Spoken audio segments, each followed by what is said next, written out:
C programming এর Bangla video টিউটোরিয়ালে সবাইকে স্বাগতম। আমি মোহাম্মদ শরীফ চৌধুরী। আজকে আমি ভ্যালু ইন্টিজার্স নিয়ে আলোচনা করব। ধরা যাক দুটো ভেরিয়েবল ইন্টিজার a, b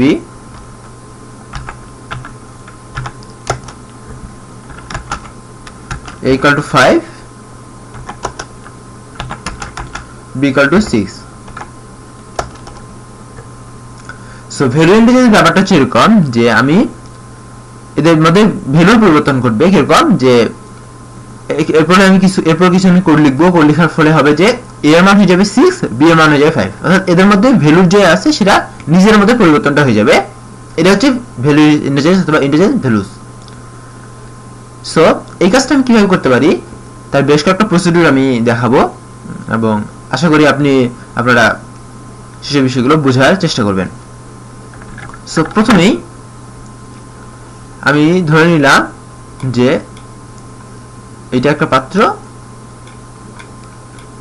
এটা একটা পাত্র, এর নাম a, এর নাম b।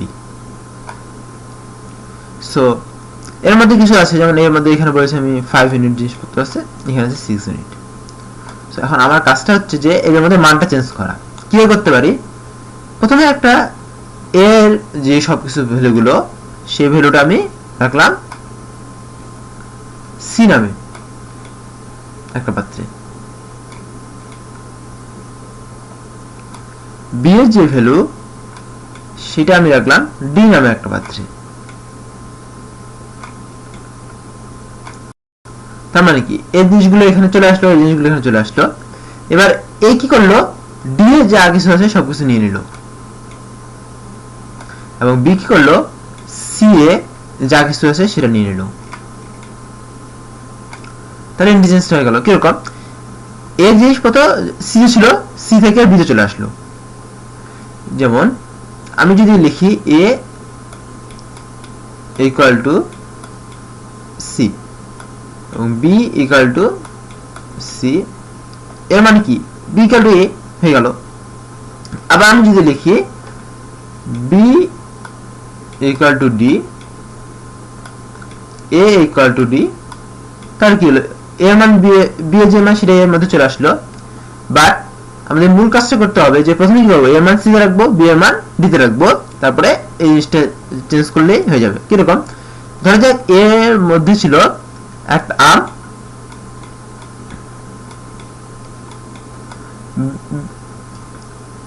b এর মধ্যে ছিল বল। সো আমরা যদি এই জিনিসটা ইন্টিজার্স করতে চাই, প্রথমে ধরলাম যে এই আম যে ছিল, এই আমটা আমি c নামে একটা জিনিস রাখলাম, তাহলে এর মধ্যে আম হয়ে গেল। আর b এর যেটা ছিল সেটা d এর মধ্যে রাখলাম, তাহলে এর মধ্যে হয়ে গেল বল। মানে কি আমটা এর এখানে, এর আমটা এখানে চলে দিলাম, এর বলটা এখানে চলে আসলো। এখন আমি কি করবো, b এর যেখানে ছিল সেখানে আমি এই c এর যে জিনিস সেটা নিয়ে আসলাম। তাহলে কি b এর যখন আবার আম চলে আসলো, আগে বল ছিল যেখানে, সেখানে বল বাদ দিয়ে এখানে চলে আসলো এখন আম। তারপর কি করলাম, এই আম যেখানে ছিল সে তো এই ক্রস ভাবে নিল, তাহলে কি এই যে বল ছিল সেখানে এখন আর বল নাই, আম নাই, সেখানে এখানে হয়ে গেল বল। মানে কি মানগুলো ইন্টিজার্স হয়ে গেল। এটাই হচ্ছে ইন্টিজারিং ভ্যালুর একটা সহজ প্রসিডিউর যেটা সবার মাথায় চলে আসে। সো এবার আমি জিনিসটা কিভাবে করবো সেটা কোড লিখি। ধরে নিলাম যে a equal to 5, b equal to 6। তো আমি বলেছিলাম প্রথমে দুটো ইন্টিজার নিব, আমি আরো c এবং d নিলাম। d,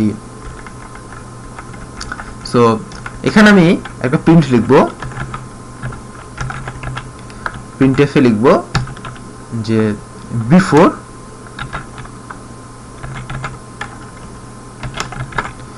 লিখলাম ইন্টারচেঞ্জ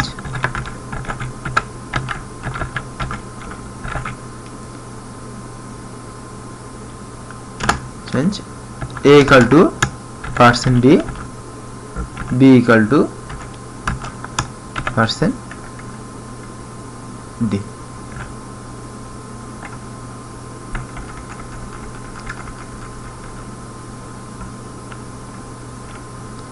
আমি এখানে লিখি ইকুয়াল টু পার্সেন্ট ডি, একটু স্পেস দেই, ইকুয়াল টু পার্সেন্ট ডি, এটা। সো এখানে পার্সেন্ট ডি দিয়েছি, এখন প্রথমটাতে মান প্রিন্ট করবে এ, পরেরটাতে মান প্রিন্ট করবে বি। এবং এই কোডটা আবার লিখবো, তবে ইন্টারচেঞ্জের পরে আমাদের কাজে লাগবে। এখানে লিখবো যে আফটার ইন্টারচেঞ্জ। সো এই কোডটাকে যদি আমি সাধারণভাবে রান করাই,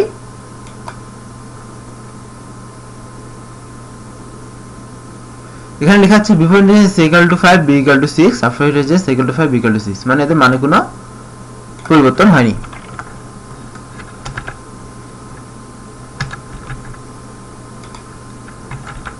এদের মানে কোনো পরিবর্তন হয়নি, 5 b equal to 6, কিন্তু এখানে মানে পরিবর্তনটা হবে। কিরকম মানে পরিবর্তনটা হবে, যে a এর মান হয়ে যাবে 6, b এর মান হয়ে যাবে 5। এই কাজটা আমাদেরকে করতে হবে। সো এই কাজটা করার জন্য যে প্রসিডিউর বলেছিলাম সেই অনুসারে আমি এখন কাজ করব। সো আমরা কাজ করব কিভাবে, যে প্রথমে বলেছিলাম যে একটা ভেরিয়েবল সি তে, এই সি এর মধ্যে কি করব, এ জিনিসপত্রগুলো রাখবো, তাহলে সি ইকুয়াল টু এ, তারপর কি করব, যে ডি এর মধ্যে বি এর রাখবো, তাহলে ডি ইকুয়াল টু হচ্ছে বি। এরপর কি করব, সি এর মধ্যে রাখলাম এ, ডি এর মধ্যে রাখলাম বি। এরপর কি করব, যে ডি এর যে জিনিসগুলো আছে সেগুলো এতে নিয়ে যাব, তাহলে হচ্ছে কি এ ইকুয়াল টু ডি, এবং সি এর যে জিনিসগুলো আছে সেগুলো বি তে নিয়ে যাব, সি ইকুয়াল টু হচ্ছে ডি। সো এই কাজগুলো করছিলাম, এখন আমি প্রোগ্রামটা রান করব। যে মানটা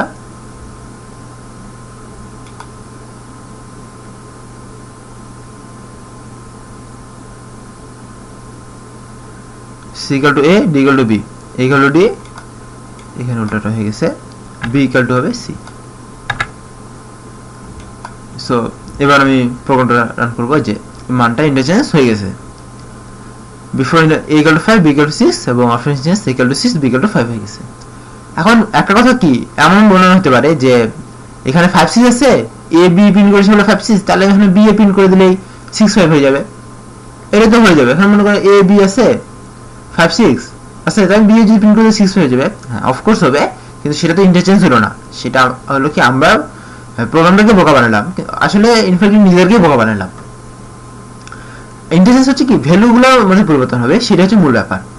সো এখন আমরা এখানে মূল যে জিনিসটা, যে আমরা দুইটা ভ্যালুকে ইন্টারচেঞ্জ করতে আমাদেরকে আরো দুটো এক্সট্রা ভেরিয়েবল নিতে লাগছে। আমরা চাচ্ছি যে এই ভেরিয়েবলের সংখ্যাটা কমাবো। আমরা কি করব, একটা মানে এক্সট্রা ভেরিয়েবল নিয়ে কাজ করব। সেই প্রসিডিউরটা একটু লক্ষ্য করি কিভাবে করতে পারি। যেভাবে ধরেছিল বলেছিলাম, যে ধরা যাক এটা এ, এটা বি, প্রসিডিউরগুলো লক্ষ্য করা যাক। এটা হচ্ছে এ, এটা হচ্ছে বি। আমি একটা ভেরিয়েবল মানে পাত্র নিলাম সি, যার মধ্যে আমি মানটা এক্সচেঞ্জ করব। সো আমার প্রথম কাজটা হবে এরকম, প্রথমে দেখা যাক যে আমি ধরবো যে যদি কেউ কাউকে জিনিস দিয়ে দেয় তাহলে তার কাছে একদম কিছু থাকবে না, এইভাবে কাজটা করব, তাহলে ভালো হবে। কিরকম, প্রথমে কি করব, এর জিনিসপত্র আমি সিতে রাখবো। এখানে মূল একটা ব্যাপার, যে দুটো জিনিস পাত্র আছে তিনটা, তার মানে কি এক সময় কোনো না কোনো পাত্র ফাঁকা দেখবে, এবং আমাদের চেষ্টা হবে ওই ফাঁকা পাত্রে কোনো কিছু দেওয়া। কিরকম, প্রথমে আমি এতে এ যা ছিল সেটা আমি দিব সিতে, এটা হচ্ছে আমাদের ফার্স্ট কাজ, 1 নম্বর কাজ। তাহলে কি হলো, এটা ফাঁকা হয়ে গেল, সি এর মধ্যে কি চলে আসলো, এর ভ্যালুটা চলে আসলো। সো এরপর আমি কি করব, বি এর ভ্যালুটা দেব এতে। এরপরে কি হলো, বি এর যে ভ্যালুটা সেটা এতে চলে আসলো, বিটা ফাঁকা হয়ে গেল। এখন কি এ আর সি দুটো পূর্ণ, বিটা ফাঁকা, কিন্তু আমাদের একটা কাজ হয়ে গেছে যে এর মধ্যে বি এর মান চলে আসছে। থার্ড কাজ হচ্ছে কি, এর মধ্যে এখানে লক্ষ্য করা যায় এর মধ্যে আছে বি এর মান, সি এর মধ্যে আছে এর মান, তার মানে কি সি এর মানটা যদি আমি বি তে নিয়ে আসি, তাহলে আমাদের এর মধ্যে চলে আসবে বি এর মান, এবং বি এর মধ্যে চলে আসবে এ এর মান। এই যে বি এর মানটা সরাসরি এতে গেছে আর এর মানটা এই ঘুরে আসছে। এই টেম্পোরারি ফাইলটা ইউজ করছি এই কারণে, কারণ আমি যখন বি এর মানটা এতে দিয়ে দিব, এটা কিন্তু ফাঁকা ছিল না প্রথমে এই দুটো পূর্ণ ছিল, এই দুটোর মধ্যে একটার মধ্যে যদি আরেকটা দিয়ে দিই তাহলে কিন্তু সমস্যা হয়ে যাবে। সো এই সমস্যা যেন না হয় সেজন্য আমরা একটা নতুন করে ভেরিয়েবল ইউজ করছি। এটা হচ্ছে আমার প্রসিডিউর, এবং এই প্রসিডিউরটা আমি কোড লিখলেই পাওয়া যাবো। আশা করি আপনারা ভালো করে এই কোডটা করতে পারবেন, এই কোডটা করতে সমস্যা হবে না। তারপর আমি কোডটা লিখে দিচ্ছি। কোডটা লেখার প্রসেসটা ছিল এরকম যে আমি একটা এক্সট্রা ভেরিয়েবল নেব, সেটা হচ্ছে সি নেব, এবং প্রথমে সি এর মধ্যে এ এর মানটা অ্যাসাইন করব, সি ইকুয়াল টু এ। তারপর কি করব, এ এর মধ্যে অ্যাসাইন করব আমি বি এর মান, এবং এর সবশেষে বি এর মধ্যে অ্যাসাইন করব সি এর মান। এর ফলে আমাদের ইন্টিজারসটা হয়ে যাবে,